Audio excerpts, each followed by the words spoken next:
Shri Gayatri tours and travels Chardham యాత్ర complete travel plan. Tamil Nadu అసెంబ్లీలో ఒక షాకింగ్ సీన్ కనిపించింది. విజయ్ క్యాబినెట్ మంత్రి జోబులో జయలలిత ఫోటో కనిపించింది. ప్రమాణ స్వీకారంలో హైలైట్ గా నిలిచారు కేఎస్ సెంగోట్టియన్. నిన్న మంత్రిగా నేడు ఎమ్మెల్యేగా ఒకే సెంటిమెంట్ ను ఆయన కంటిన్యూ చేశాడు. షర్ట్ జేబులో అమ్మ ఫోటోలతో బాధ్యతలు స్వీకరించారు. గతంలో జయలలిత కేబినెట్ లో మంత్రిగా పనిచేశారు సెంగోట్టియన్.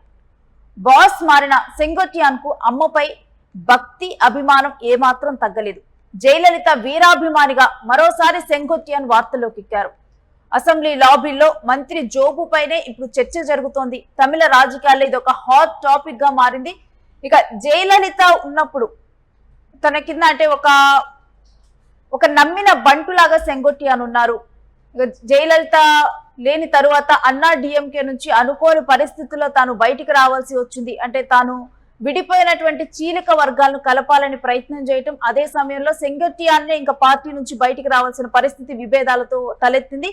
ఇక ఆ తర్వాత టీవీకే పార్టీలో చేరటము, సెంగోట్టియన్ గెలుపొందటం, ఇక తనకి మంత్రి పదవి దక్కింది. ఇక ఇప్పుడు ఎమ్మెల్యేగా ప్రమాణ స్వీకారం చేశారు. ఈ రెండిట్లో కూడా అమ్మ ఫోటో జోబులో ఉంచడంతో కూడా ఇలాంటి నేతలను అరుదుగా చూస్తాము.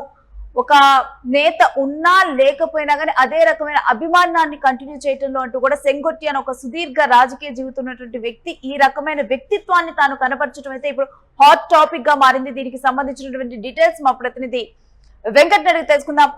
ఎస్ వెంకట్, సెంగోట్టియన్ జోబులో అమ్మ ఫోటో కనిపించడం ఇప్పుడు తీవ్ర చర్చనీయాంశంగా మారింది. దీని గురించిన డీటెయిల్స్ ఏంటి?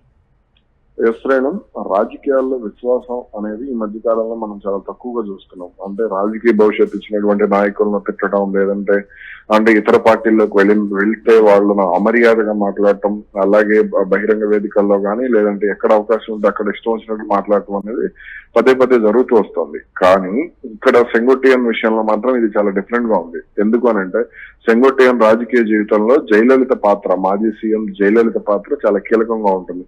ప్రతి ఒక్క విషయంలో కూడా సెంగోట్టియన్ ఆమె ప్రోత్సహించడం ఇవన్నీ కూడా జరుగుతూ వచ్చాయి.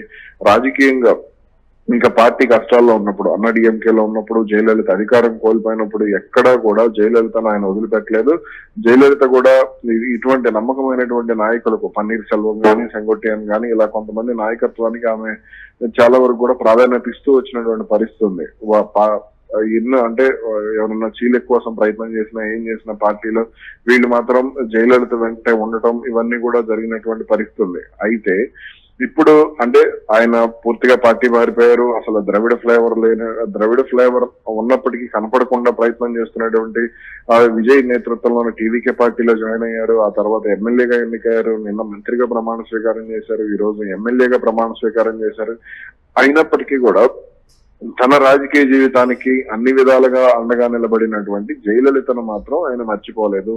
అందుకని నిన్న మంత్రిగా ప్రమాణ స్వీకారం సమయంలో కానీ, ఈ రోజు ఎమ్మెల్యేగా ప్రమాణ స్వీకారం సమయంలో కానీ ఆమె ఫోటోతోనే ఆయన ప్రమాణ స్వీకారం చేసినటువంటి పరిస్థితి ఉంది.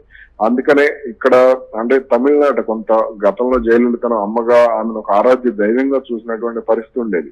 ఇప్పుడు అదే సాంప్రదాయాన్ని ఆమె లేకపోయినా సరే సాధారణంగా మనుషులు బతికున్నప్పుడే విలువివ్వడం ఈ రోజుల్లో చాలా కష్టంగా మారింది. కానీ తనకు రాజకీయ భవిష్యత్తును, తనకు ఎంత ఘనమైనటువంటి జీవితాన్ని ఇచ్చినటువంటి వ్యక్తిని విధంగా గుర్తుపెట్టుకోవడం అనేది అద్భుతమైన విషయంగానే చెప్తారు. అంటే వెంకట్, సెంగోట్టియన్ లాంటి నేతల్ని రాజకీయాల్లో ఇప్పటి కాలంలో చాలా అరుదుగా మనం చూస్తామని చూడొచ్చా? ఎందుకంటే అమ్మ లేకపోయిన తర్వాత కూడా అన్నా డిఎంకేలో చీలికలు వచ్చినప్పుడు ఆ రెండు వర్గాలను కలపటంలో కూడా సెంగోట్టియన్ కీలక పాత్ర పోషించి అనుకోని కారణాలతో తాను బయటికి రావాల్సి వచ్చింది. అవును, ఈ పన్నీర్ సెల్వం, పళనిస్వామి ఇలా మధ్యలో శశికళ ఇలా కొంత ఈ వర్గం ఏదైతే ఉందో, ఈ మన్నార్గుడి మాఫియా గాని వీళ్ళందరూ ఎన్ని రకాలుగా ప్రయత్నం చేసినప్పటికీ కూడా ఎక్కడ కూడా సెంగోట్టియన్ అంటే పార్టీ చీలకూడదు, అమ్మ ఆశయాలకు ఆటంకం కలగకూడదు అనేటువంటి లక్ష్యంతోనే ఆయన పనిచేసినటువంటి పరిస్థితి ఉంది. అందుకనే ఇక్కడ పార్టీ ఎన్ని విభేదాలు వచ్చినా సరే పార్టీని కల్పించేందుకు ప్రయత్నం చేశారు. కానీ అవన్నీ సాధ్యం కాకపోవడంతో ఆయన బయటకు వెళ్ళడం జరిగింది. ఇక బయటకు వెళ్ళిన తర్వాత టీవీకేలో కూడా ఆయనకు అదే స్థాయిలో ప్రాధాన్యత ఇచ్చారు. విజయ్ గాని లేదంటే అక్కడ ఉన్నటువంటి నాయకత్వం కానీ, అలాగే విజయ్ గెలుపులో కూడా సెంగోట్టియన్ తన రాజకీయ అనుభవాన్ని కూడా వినియోగించడం ఇవన్నీ కూడా జరిగింది. అందుకే విజయ్ కూడా సెంగోట్టియన్ విషయంలో అంత కృతజ్ఞత చూపించినటువంటి పరిస్థితి.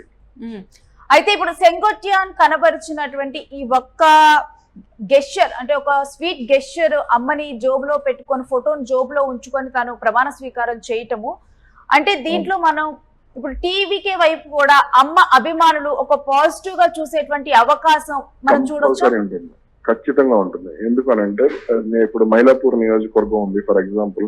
అక్కడ విజయ్ మేనేజర్ వెంకటరామన్ ఎమ్మెల్యేగా ఎన్నికయ్యారు బ్రాహ్మణ సామాజిక వర్గం నుంచి. జయలలిత తర్వాత బ్రాహ్మణ సామాజిక వర్గానికి ప్రాధాన్యత ఇచ్చింది విజయ్ మాత్రమే. అలాగే ఇప్పుడు ఇటువంటి నాయకులను, జయలలిత మీద అత్యంత అభిమానం ఉన్నటువంటి నాయకులను కూడా విజయ్ ఎక్కడా కూడా వదులుకోలేదు. వాళ్ళ ఇష్టాయిష్టాలకు ఎక్కడ కూడా కండిషన్స్ పెట్టలేదు. ఇప్పుడు మనం ఫర్ ఎగ్జాంపుల్ ఏపీలోనో తెలంగాణలో అటువంటివి చూస్తే ఎమ్మటిని అటువంటి నాయకులకు ప్రాధాన్యత అనేది ఉండదు. వాళ్ళని చాలా చిన్న చూపు చూస్తూ ఉంటారు. అదేవిధంగా నాయకులు కూడా దగ్గరికి రానిచ్చేటువంటి పరిస్థితి ఉండదు. రాజకీయ ప్రత్యర్థులను శత్రువులుగా చూసేటువంటి పరిస్థితి ఉంటుంది. గతంలో జయలలిత విజయ్ను చాలా ఇబ్బందులు పెట్టారు, రాజకీయాల్లోకి రానియకుండా ఉండటానికి. తలైవ సినిమా సమయంలో కానీ ఆ సమయంలో కానీ చాలా ఇబ్బందులు పడినటువంటి పరిస్థితి ఉంది. అయినప్పటికీ కూడా గతం గత అన్న విధంగానే ఎవరి ఇష్టాలు వాళ్ళవి, ఎవరి అభిప్రాయాలు వాళ్ళవి, ఎవరి విధానాలు వాళ్ళవి అనే విధంగానే విజయ్ కూడా వ్యవహరించడం జరిగింది. అది ఖచ్చితంగా జయలలిత అభిమానులకు నచ్చుతుంది. అన్నాడీఎంకేలో ఉన్నటువంటి నాయకత్వానికి కూడా ఇది నచ్చుతుంది. అంటే నేను అందరి వాడిని అని చెప్పుకోవడంలో విజయ్ ఈ విధంగా కూడా మంచి స్టెప్ వేశారని చెప్పుకోవాలి. Right Venkat, thanks for the details. ఇంకా సెంగోట్టియాన్ తను మంత్రిగా ప్రమాణ స్వీకారం చేసేటప్పుడు, ఎమ్మెల్యేగా ప్రమాణ స్వీకారం చేసేటప్పుడు ఈ రెండిట్లో కూడా అమ్మ ఫోటోను తన జోబులో ఉంచుకొని తను ప్రమాణ స్వీకారం చేయడం జరిగింది. అంటే ఇలాంటి నాయకుల్ని చాలా అరుదుగా చూస్తామని చెప్పాలి. తమకు రాజకీయ జీవితం ఇచ్చినటువంటి గురువుల్ని, వీళ్ళనే కూడా విమర్శించేటువంటి రాజకీయాలలో మనిషి లేనప్పటికీ కూడా తాను అంటే తనతోనే ఉంది, అమ్మ తనతోనే ఉందని తన లోయాలిటీని ప్రూవ్ చేసుకుంటూ కూడా సెంగోట్టియాన్ చేసిన ఈ గెస్చర్ అయితే ఇప్పుడు అందరూ కూడా కొనియాడుతూ ఉన్నారు.